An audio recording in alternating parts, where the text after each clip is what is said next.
जय हिंद प्यारे साथियों। कई बच्चों का कमेंट आ रहा था कि सर क्लास 10th का वार्षिक का पेपर लेके आइए। तो प्यारे छात्रों, हम क्लास 10th का वार्षिक का पेपर, विषय कौन सा है? तो प्यारे छात्रों, विषय हिंदी का पेपर लेके आ चुके हैं, जो कि आपके वार्षिक पेपर में प्यारे छात्रों ऐसे ही पेपर देखने को मिलेगा। प्यारे छात्रों, इसमें जो आपका लिखा है मुख्य परीक्षा, हाई स्कूल मुख्य परीक्षा, जो आपका ये लिखा हुआ है 2025। तो प्यारे छात्रों, इसमें जो विषय आपका कौन सा है? तो विषय आपका हिंदी का है। तो प्यारे छात्रों, आपके जो वार्षिक पेपर होने वाला है, तो आपके वार्षिक पेपर में ए टू जेड ऐसे ही पेपर देखने को मिलेंगे। आपको शंका करने की कोई जरूरत नहीं है। आपके इसमें जो प्यारे छात्रों टाइम रहेगा, यानी समय जो आपका दिया है, तो 3 घंटे का है। और आपका पूर्णांक, पूर्णांक यानी मैक्सिमम जो आपका मार्क्स है 75 का है। कितने अंक का है प्यारे छात्रों? 75 का है। और सेट कौन सा है प्यारे छात्रों? तो सेट ए हम लेके आ चुके हैं, जो कि आपके वार्षिक पेपर में ऐसे ही पेपर देखने को मिलेगा। तो आपसे एक रिक्वेस्ट है कि आप अभी तक हमारे चैनल को सब्सक्राइब नहीं किए हैं, तो हमारे चैनल को सब्सक्राइब कर लीजिए, वीडियो को लाइक कीजिए और अपने दोस्तों को ज़्यादा से ज़्यादा शेयर कीजिए, ताकि ये उन तक वीडियो पहुंच सके और वो भी अपने वार्षिक परीक्षा में अच्छे से अच्छे मार्क्स ला पाएँ, अच्छे मार्क्स से उत्तीर्ण हो पाएँ। तो प्यारे छात्रों, चलिए हम स्टार्ट करते हैं। वीडियो के साथ साथ प्यारे छात्रों, आपको याद भी करते जाना है, साथ ही साथ अपने नोट कॉपी में नोट करते जाइएगा, ताकि आपका रिवीजन हो सके। प्यारे छात्रों, सबसे पहले ऊपर आपका दिया रहता है निर्देश। तो प्यारे छात्रों, आपको निर्देश पढ़ना है। निर्देश पढ़ने का तात्पर्य ये रहता है कि कौन सा प्रश्न कितने अंक का है और कितने शब्द सीमा में आपको अपने उत्तर पुस्तिका में उसका उत्तर लिखना है, ताकि आपको उसमें से पूरा का पूरा नंबर मिल सके। तो प्यारे छात्रों, फटाफट आप अपना निर्देश पढ़ लीजिएगा। अब हम चलते हैं प्रश्न की ओर। तो हमारा पहला प्रश्न क्या कहता है? सही विकल्प चुनकर लिखिए। आपका 6 क्वेश्चन है और 6 अंक का ये क्वेश्चन है, जो कि प्रत्येक क्वेश्चन का 1 अंक निर्धारित है और 6 प्रश्न ऑब्जेक्टिव टाइप के 6 प्रश्न आपसे पूछे जाएंगे। तो पहला प्रश्न में क्या पूछा है कि हिंदी के पद्य साहित्य का दूसरा काल है। आपसे पूछा है कि हिंदी के पद्य साहित्य का दूसरा काल है। आ में है रीतिकाल, बा में है आदिकाल, सा में है भक्ति काल और दा में है आधुनिक काल। तो प्यारे छात्रों, हिंदी के पद्य साहित्य का दूसरा काल कौन सा है? ऑप्शन सा यानी भक्ति काल। भक्ति काल हमारा इसका राइट आंसर हो जाएगा, यानी सही उत्तर हो जाएगा। इसके बाद प्यारे छात्रों, अगला पूछा है कि कवि ने बादलों को किसकी कल्पना के समान पाले हुए माना है। कवि ने बादलों को किसकी कल्पना के समान पाले हुए माना है। आ में है बाल कल्पना, बा में है आसमान की कल्पना, सा में है विद्युत की कल्पना और दा में है काले घुंघराले वालों की कल्पना। तो प्यारे छात्रों, इसका जो राइट आंसर हो जाएगा ऑप्शन आ होगा, यानी बाल की कल्पना। इसका हमारा राइट आंसर हो जाएगा। इसके बाद तीसरे में आपसे क्या पूछा कि लय तुक यति गति मात्रा एवं चरण से युक्त रचना को कहते हैं। आपसे पूछा है कि लय तुक यति गति मात्रा एवं चरण से युक्त रचना को कहते हैं। आ में है रस, बा में है छंद, सा में है अलंकार, दा में है इनमें से कोई नहीं। तो प्यारे छात्रों, इसका हमारा राइट आंसर हो जाएगा ऑप्शन बा, यानी छंद इसका राइट आंसर हो जाएगा। इसके बाद अगला प्रश्न आपसे क्या पूछा कि नेताजी का चश्मा कहानी का मूल भाव है। आपसे पूछा है कि नेताजी का चश्मा कहानी का मूल भाव है। आ में है शिक्षा का विकास, ब में है प्रेम संबंध, श में है समाज सुधार और द में है देशभक्ति की भावना। तो प्यारे छात्रों, इसका राइट आंसर हो जाएगा ऑप्शन द, यानी देशभक्ति की भावना। इसके बाद पांचवें में आपसे क्या पूछा है कि जिस समास में प्रथम पद विशेषण और दूसरा पद विशेष होता है उसे कहते हैं। जिस समास में प्रथम पद विशेषण और दूसरा पद विशेष होता है उसे कहते हैं। आ में है द्विगु समास, ब में है द्वंद्व समास, स में है अव्ययी भाव समास और द में है कर्मधारय समास। तो प्यारे छात्रों, इसका राइट आंसर हो जाएगा ऑप्शन द होगा, यानी कर्मधारय समास। इसके बाद अगला प्रश्न आपसे पूछा है कि माँ ने भोलेनाथ के घाव पर लगाया। माँ ने भोलानाथ के घाव पर लगाया। आ में है मरहम, बा में है दवाई और सा में पिसी हुई हल्दी और दा में है तुलसी का रस। तो प्यारे छात्रों, इसका राइट आंसर हो जाएगा ऑप्शन सा, यानी पिसी हुई हल्दी। इसके बाद प्रश्न क्रमांक 2 में आपसे क्या पूछा है? रिक्त स्थानों में सही विकल्प का चयन कर लिखिए। आपको प्यारे छात्रों रिक्त स्थान की क्या करना है? पूर्ति करना है। तो हमारा पहला प्रश्न क्या है? गोपियों के लिए श्री कृष्ण हारिल की तरह है। इसका राइट आंसर हो जाएगा लकड़ी। क्या हो जाएगा प्यारे छात्रों, पहले का हो जाएगा लकड़ी। इसके बाद दूसरे में आपसे क्या पूछा कि नायक नायिका के संयोग या वियोग का वर्णन रस में होता है तो श्रृंगार रस। नायक नायिका के संयोग या वियोग का वर्णन श्रृंगार रस में होता है। इसके बाद अगला है कि प्रतिमा पर सरकांडे का चश्मा ने लगाया था तो दुकानदार ने। प्रतिमा पर सरकांडे का चश्मा दुकानदार ने लगाया था। इसके बाद अगला है जब क्रिया का रूप कार्य के अनुसार बदलता है वाच वाच्य होता है तो इसका राइट आंसर हो जाएगा कर्मवाच्य। क्या होगा प्यारे छात्रों, कर्मवाच्य इसका राइट आंसर हो जाएगा। इसके बाद अगला है साना साना हाथ जोड़ी पाठ गद्य की विधा में लिखा गया है तो इसका राइट आंसर हो जाएगा यात्रा वृतांत। यात्रा वृतांत इसका राइट आंसर हो जाएगा। इसके बाद अगला आपसे पूछा है कि चाय के बागानों में कई बोकू पहले चाय की पत्तियों तोड़ रही थी तो इसका राइट आंसर हो जाएगा युवतियां। क्या हो जाएगा, युवतियां प्यारे छात्रों इसका राइट आंसर हो जाएगा। तो फटाफट आप स्क्रीनशॉट ले लीजिए। इसके बाद अगला प्रश्न आपसे क्या पूछा है, सही जोड़ी बनाकर लिखिए। आपको सही जोड़ी बनाकर लिखना है प्यारे छात्रों। तो चलिए फटाफट हम आपको सही जोड़ी बता देते हैं। पहले स्तंभ अ स्तंभ ब आपका दिया हुआ है। तो पहले में क्या पूछा है, उत्साह कविता। उत्साह कविता हो जाएगा सूर्यकांत त्रिपाठी निराला, यानी ऑप्शन खा राइट आंसर हो जाएगा पहले का। दूसरा है काव्य की आत्मा, तो काव्य की आत्मा ऑप्शन का यानी रस हो जाएगा। तीसरा है बाल गोविंद भगत, तो तीसरे का हो जाएगा शीला अग्रवाल। चौथे में आपसे क्या पूछा, मन्नू भंडारी ने साहित्य की रुचि पैदा की, तो इसका राइट आंसर हो जाएगा कबीर पंथी। कबीर पंथी इसका राइट आंसर हो जाएगा। पांचवें में क्या पूछा है, क्रियाकर्ता के अनुसार। क्रियाकर्ता के अनुसार ऑप्शन का यानी कर्तवाच्य। कर्तवाच्य इसका हो जाएगा। इसके बाद अगला पूछा है कि छंद के प्रकार। तो प्यारे छात्रों छंद के दो प्रकार होते हैं, यानी ऑप्शन का इसका राइट आंसर हो जाएगा। तो फटाफट आप स्क्रीनशॉट ले लीजिए।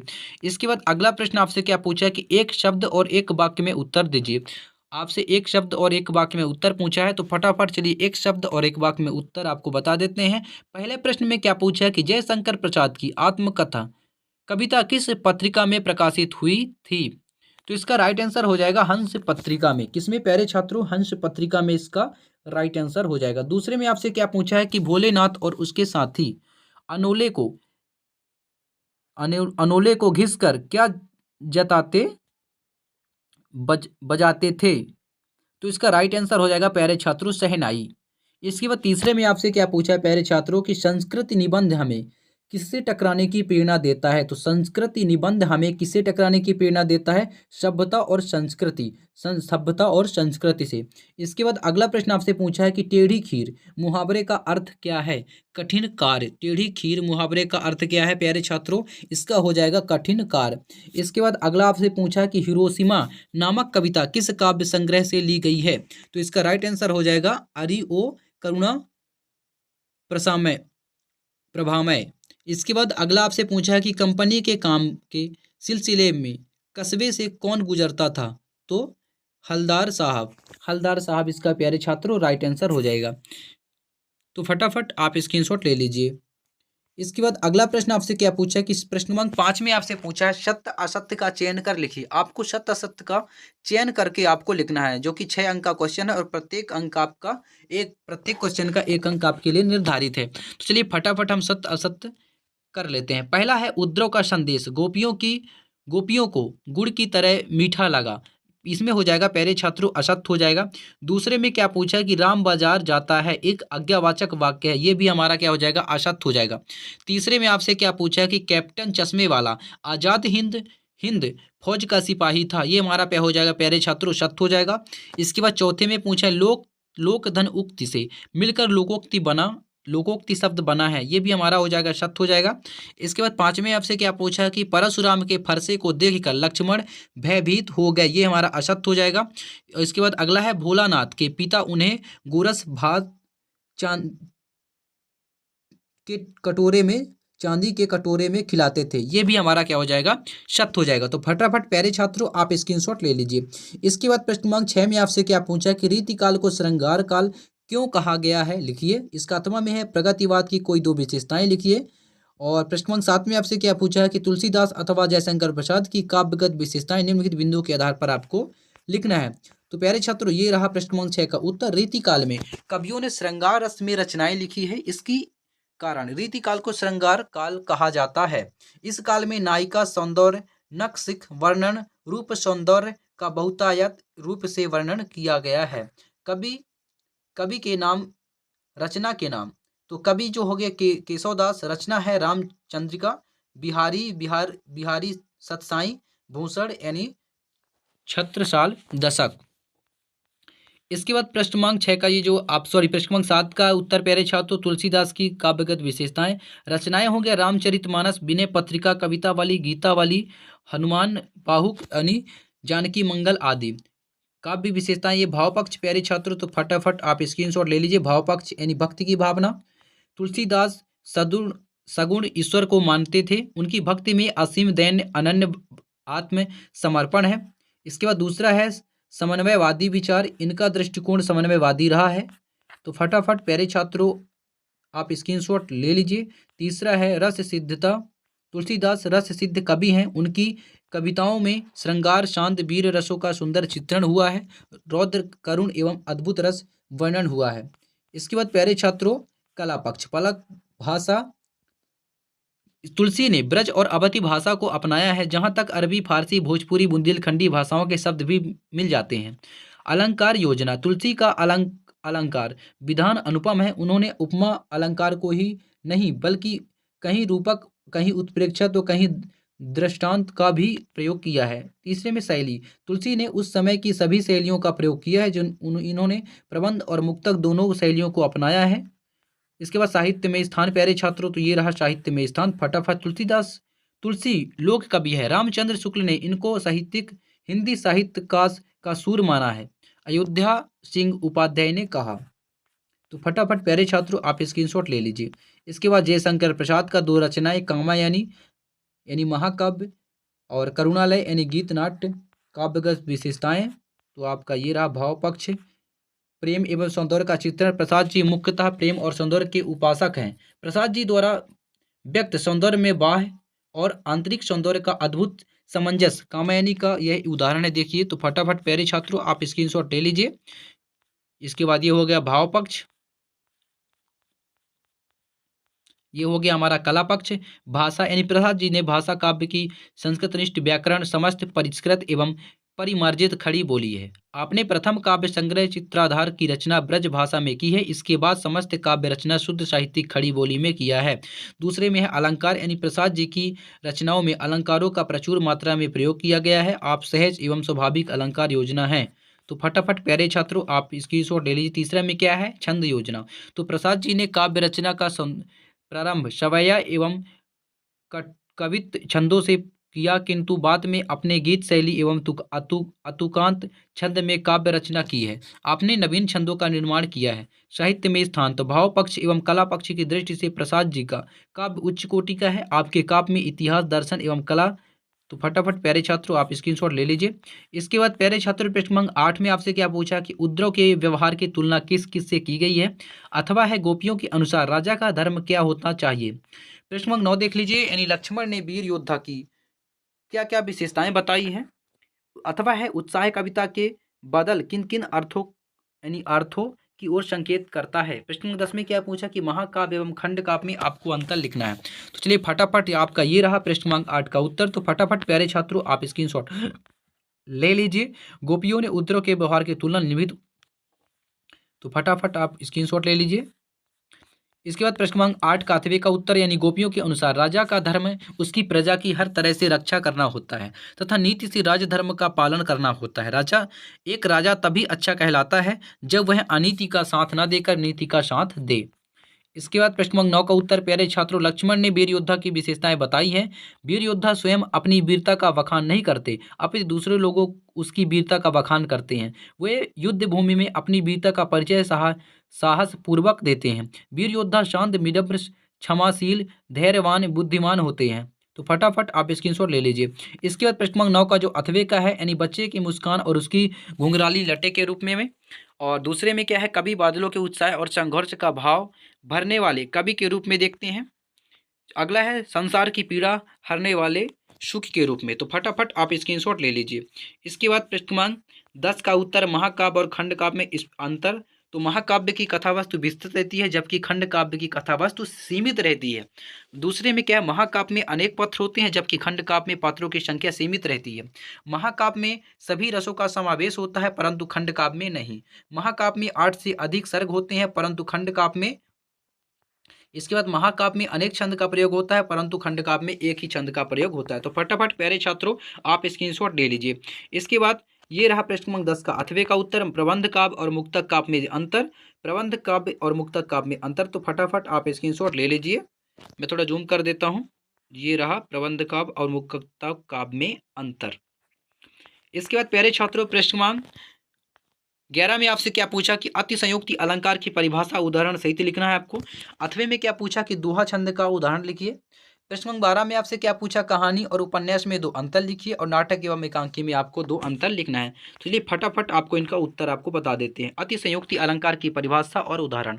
अतिसंयुक्ति का मतलब होता है उक्ति में अतिशयता का समावेश। यहाँ उपमेय और उपमान का समान कथन न होकर सिर्फ उपमान का वर्णन होता है। हनुमान की पूंछ में लगन न पाई आग और सगरी लंका जल गई, गए निशाचर भागी। तो इसका ये उदाहरण हो गया। फटाफट आप स्क्रीनशॉट ले लीजिए।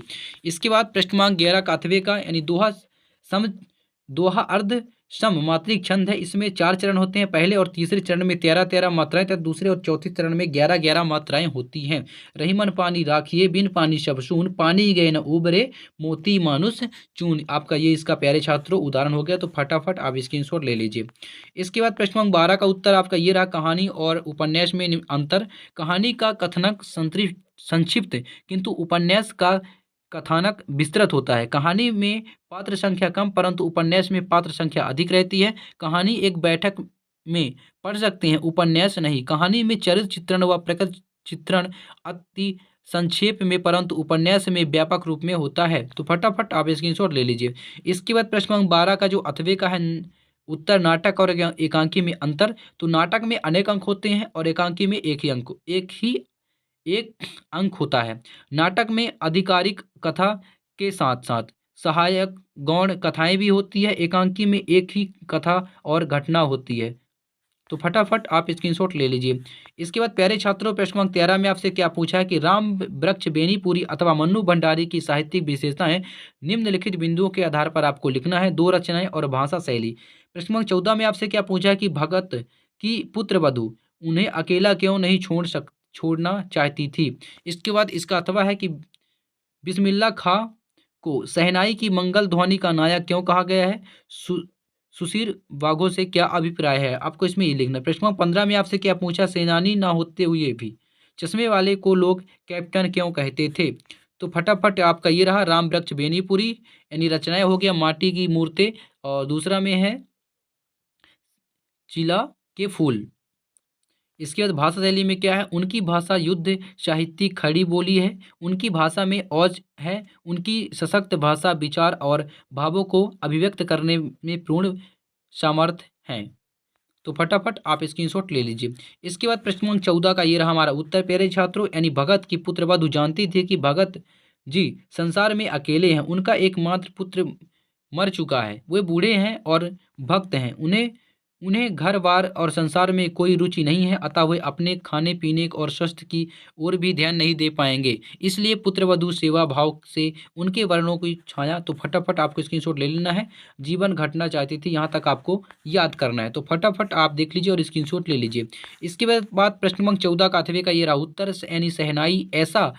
तो फटाफट और आपको शहनाई की मंगल ध्वनि का नायक कहा गया है। तो आपको यहाँ तक फटाफट आपको याद करना है।